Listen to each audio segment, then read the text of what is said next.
Hello everyone, Adrienne here. So, yes, I know it's been a little while. I literally just got married this past weekend, so, we've been busy kind of, getting married as one does, and making those plans and everything that everyone is, I'm guessing, pretty well familiar with.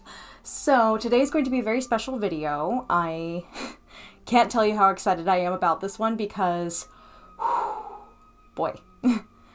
I'm so pumped. We are going to be trying my second ever vintage absinthe here on camera for you guys. I cannot tell you how excited I am to try this finally. It was sent to me as a gift by Dr. Justin Sledge of the channel Esoterica as a wedding gift. So because it was a wedding gift to both of us, I will be sharing it with my husband, Kenny. And I must say, I think he's kind of excited to try a vintage absinthe. He didn't get a chance to try my one from 1900, which, for good reason. He's not that big of a fan of absinthe, but considering that this is not as old as the one from 1900, this one's actually from the year 1930. And because it was a gift for both of us, I figured it would be a good idea to have him try it as well. So yes, I did mention that this was made in the year 1930. So I want to explain a little something before you guys go off on me telling me that what I'm drinking here isn't real absinthe, okay? Just hold your horses there. Come on. So this is made by Pernod Fils, and like I said, it was made in the year 1930. Now, the reason why this is still considered to be authentic absinthe is because it was made by Pernod Fils after they moved production over from France to Spain in the post-ban era, which is, in this case, 1915. So when the ban started in 1915, Pernod Fils moved their production over the border from France to Spain because absinthe was technically never banned in Spain after 1915, which is why this is a really good representation of absinthe in the pre-ban era, even if it was made after the ban was implemented. So it holds up to pre-ban standards, but it was not made before the ban, if that makes sense. And like I said, this came from Spain, where absinthe was technically never banned, and because of that, this is still considered to be a genuine, authentic, vintage absinthe product. So I'm really, really excited. It's not like absinthe without the wormwood, like what Pernod Fils ended up doing when they continued some production in France. They just made absinthe without the wormwood, and they made pastis and everything else as kind of a substitute for absinthe. So that's why this is authentic, because wormwood and Artemisia absinthium was not banned, so absinthe made in the genuine way per pre-ban standards was still allowed to be made in Spain. And that's actually where Ernest Hemingway was getting his absinthe during his lifetime. Wasn't necessarily getting it from France, he was getting it from Spain because Spain was still making it the authentic pre-ban way. So just to prove to you guys that I have not broken into this bottle, which I'm being extremely careful with, the only thing I've done is just taken the tape off of the top and the bottom sections. And again, this is sealed very carefully. So once again, I do want to give my sincere and full-hearted thanks to Dr. Justin Sledge for sending me this beautiful vintage absinthe from Spain. I cannot wait to try it. So now comes the point where I will be repositioning the camera to show you guys the pour and the louche. Whew, I'm so excited to see this. Oh my god. If by some means the shoot of this part is a little clunky, it is because I am also going to be filming a TikTok of this while filming my full review of it, because I do not want this one pour of absinthe to go to waste. I'm not saying that there's only one serving worth in here. There are actually 2 servings worth in here.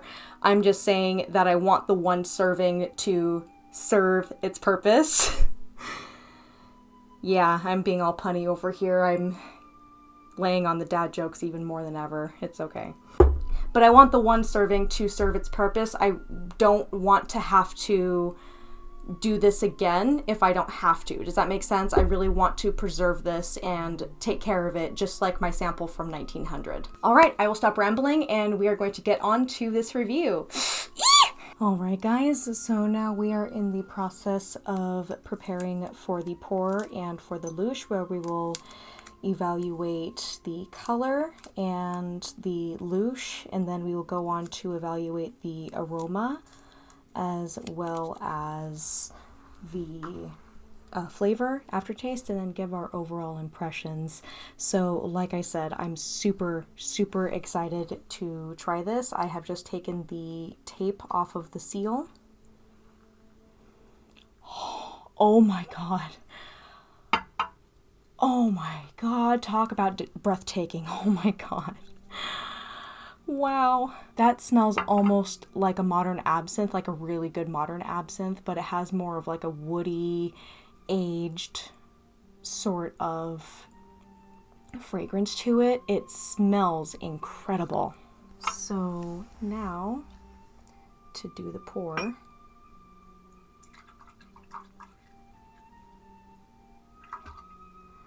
All right. Needless to say, that is absolutely perfect. Well, not absolutely perfect. You can tell that the chlorophyll has degraded just a little bit. But again, that's just a tiny itty bitty bit compared to what it usually looks like if it is a fresh absinthe that was made in the modern era. So this is definitely coming off like a softer, like, I want to say gold with a little bit of an olive tinge to it. Nevertheless, it is still absolutely gorgeous and crystal clear. And again, guys, this is made in 1930, so this is 90-year-old absinthe. So for it to be in this good of shape is just remarkable. I cannot tell you how beautiful it is. So for appearance, I'm going to give it 4.5 stars because perfection is really hard. But I think it's fair to say that things made in the pre-ban era were pretty close to perfect, and this is another really good representation of what pre-ban absinthe was like, even if it is made in the post-ban era. Alright guys, so now we are going to begin the process of the louche and see how it goes.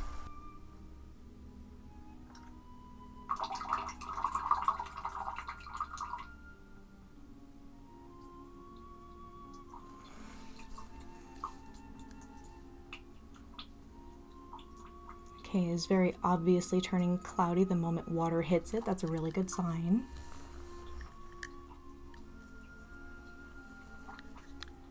Gosh, that is just amazing. That is just beautiful. So it's definitely turning a very pale shade of green, which is exactly what we want. And you can still see the green color in it, so it's really nice. So this is definitely exactly what we want from a pre-ban absinthe, and definitely from something that is made after the ban according to pre-ban standards. God, I can barely talk because I'm just so amazed by what good of shape this is in. This is beautiful. Absolutely beautiful. So I'm going to call that good, since the line at the top has disappeared. So for louche, I'm definitely going to give it 5 stars, because for it to have lasted almost, actually a little over 90 years and still be in this good of condition, it's definitely going to get 5 stars for louche. It's beautiful. It still has a little tinge of green. It's lovely and definitely looks drinkable. All right, so now we're going to reposition the camera again, and we're going to take a sip. Well, we're going to smell it, take a sip, and then we are going to evaluate the taste and the aroma and the mouthfeel and give our final thoughts. So see you guys in just a moment. All right, guys, so we're going to get a load of the aroma as well as the taste of this beautiful vintage 1930 absinthe made in Spain. So again, because it's made in Spain after the ban, it is made according to pre-ban standards. So super important. I really want to emphasize that to you guys because it's important when talking about the quality of what we're drinking here today. All right, so let's take a look. Well, a sniff, I should say. Okay. Ooh. You know, even though I did not prepare this with sugar, because first taste of absinthe should always be without sugar first, it has a really nice sweetness, and I think it has a really nice kind of like woody richness that I think Kenny will really enjoy. You're really getting that anise flavor, but I feel like it's rounded out by time. Like it's aged a little bit, and in its age it's become a little richer, if that makes any sense. It almost smells like it's been barrel aged from what I can tell. And there's a good amount of that hyssop and melissa and lots of really good, oh god, like it's still a little minty. It still has a really nice floral quality, but overall I'm really just getting that wonderful, just kind of woody aged flavor. Again, if you were to present this to me, I would think that this was a modern absinthe, just based on how lovely and rich the color still is. This is amazing. Boy. So for aroma, I'm going to give it 4.5 stars because it doesn't smell exactly like a lot of the traditional based or traditional inspired absinthes that I have tried, but I'm going to attribute that to it aging maybe 4.75. Okay, I'll be fair here. So that's just lovely. All right, guys, I'm going to go in for a taste. So, oh god, I'm a little bit nervous to try this, actually. Not gonna lie. So I'm going to go in for a taste, and as always, santé, and please drink responsibly. Here we go. Pernod Fils, Tarragona, 1930. Let's do this.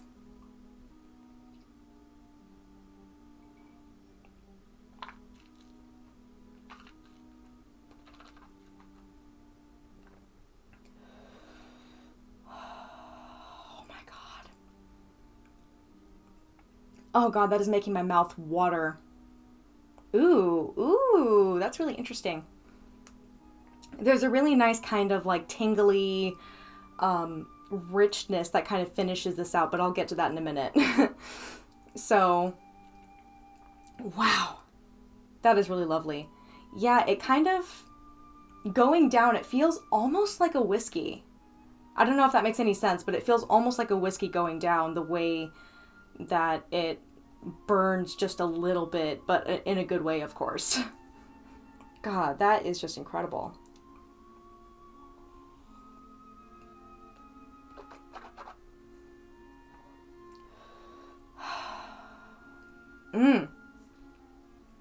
All right, I'm going to bring Kenny in here. I think he's going to like the initial sweetness that I taste and like the tiny burn that happens on the way down. Babe?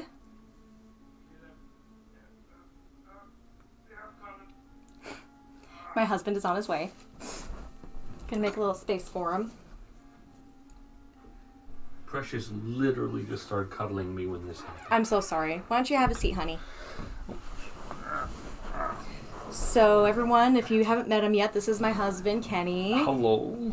And he's going to be taking a taste of this lovely wedding gift that was given to us by Dr. Justin Sledge, which is Pernod Fils 1930, made in Spain.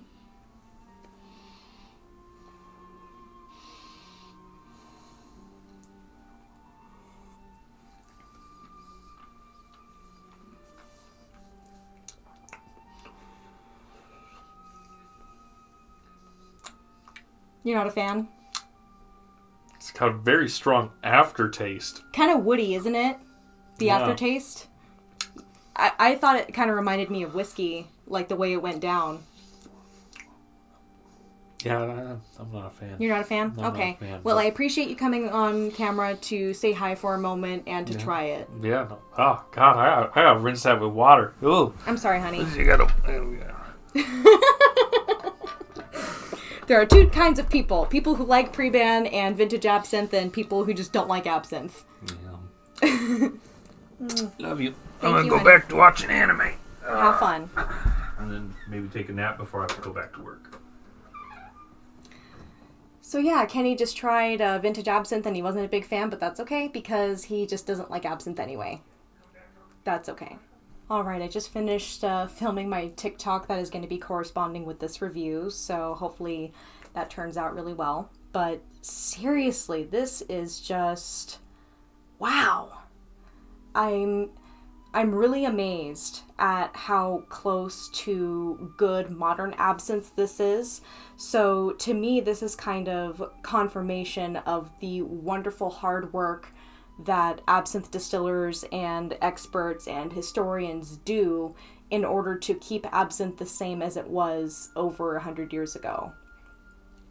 So taste, I will give 4.5 stars. I'm just taking that half point away, not because, like, oh, it doesn't taste the same as modern absinthe, but because age has degraded it just a little bit, but in a good way. And it definitely has a sharp, kind of rich, woody sort of aftertaste and a really nice, silky, thick mouthfeel. Like, this is just gorgeous. I'm really, really excited about having a vintage absinthe that was made the same way it was before the ban. So, guys, if you can get your paws on any kind of vintage or pre-ban absinthe, yes, it will be pricey. Trust me, it will. But if you want to get an idea of what pre-ban absinthe was like and don't want to sink like the potential like small fortune that you could spend on a pre-ban absinthe, if you come across any kind of like Spanish vintage absinthes that were made in like the 30s, the 40s, or even like the 50s or 60s, they are going to be a good representation of what absinthe was like in the pre-ban era. So I will say that this tastes pretty damn close to my Pernod Fils 1900 that I was able to very luckily get my hands on from a very generous distillery owner. So it's consistent. The way that pre-ban absinthe and this absinthe here are made are incredibly consistent. I may have added just a little bit too much water, but that's okay. Make it last just a little bit longer. God, it just kind of makes me tremble with a little bit of excitement when I drink this because, again, I'm tasting a piece of absinthe's history. That's really nice. So again, big thanks to Dr. Justin Sledge of Esoterica for sending this to me as a wedding gift. I'm kind of sorry that Kenny didn't like it too much, but that's not exactly his fault. He just is not a big fan of absinthe. So at least I gave him a try, okay?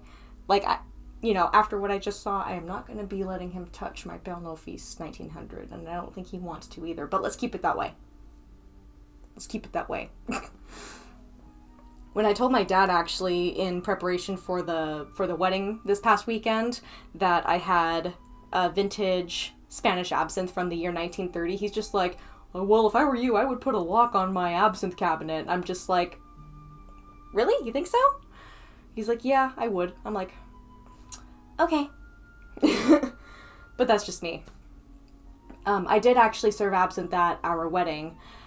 We served Jade Nouvel Orleans, which is part of the Jade series. It's one of my favorites. And the reason why we served that particular one is because it's the one that Kenny and I drank the night we got engaged almost a year and a half ago. And it's nice to have that coming full circle symbolically with us getting engaged, having a glass of that the night we got engaged, and then having that same absinthe being served at our wedding. So I thought that was super special. And it was pretty popular, actually. I was really surprised to see that half the bottle of Jade Nouvelle Orléans was gone by the end of the reception. We were really surprised, especially Kenny. He thought that like 3 or 4 people were going to be trying it, but no, half the bottle was gone. I'm really surprised. I'm really, really surprised. But pleasantly so. Maybe I converted a couple people, who knows. Yeah, it kind of goes down like whiskey, honestly. But the initial taste that you get is like absinthe. But I'm guessing that kind of whiskey sort of flavor toward the end is just how well that it aged. And I really think it's lovely. I think Kenny might have enjoyed this more if it were served with sugar, but I would not dare do that to a vintage absinthe.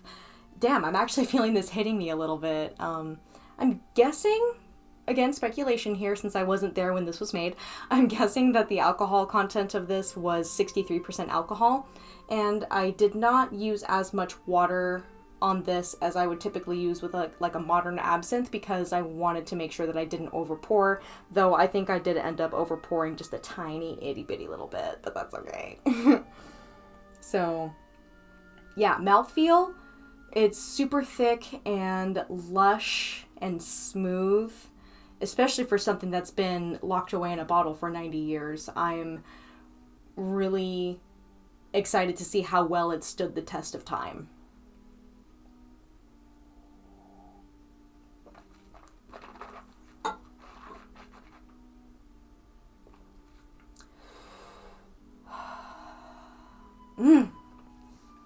So guys, going through my overall rating of Pernod Fils Tarragona from Spain from the year 1930, here it is. So appearance, I will give 4.5 stars. For Louche, I will give 5 stars because Louche is perfectly after 90 years. And hopefully the Jades will be like that too. I have a feeling they will be. And as for the aroma, I will also give 4.5 stars. For the flavor, I will give 4.75 stars. And then for the aftertaste and mouthfeel, I will give 5 stars for that because it's just lovely to have something so rich and lush like that. That's just wonderful.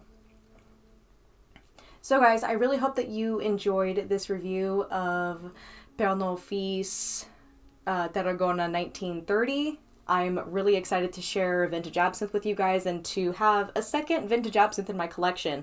It may not be pre-banned, but it's pretty damn close. And I will be having more absinthe-related content coming out pretty soon. Now that the wedding is over, things are going to be a little bit more chill and I'm able to focus a little bit more on my YouTube channel and my music and a lot of other really exciting stuff. So guys, subscribe to my channel if you haven't already and make sure you hit that bell for notifications for more videos on absinthe and Gothic literature and Goth music and all things culturally related to the Goth subculture. And thank you so much to my patrons. I really appreciate your support every single month. That came in super handy at the end of last month when I was preparing for my wedding last weekend, so that was a huge help. Thank you so much. And to everyone, you're amazing. I love you, and I will see you guys later. Bye!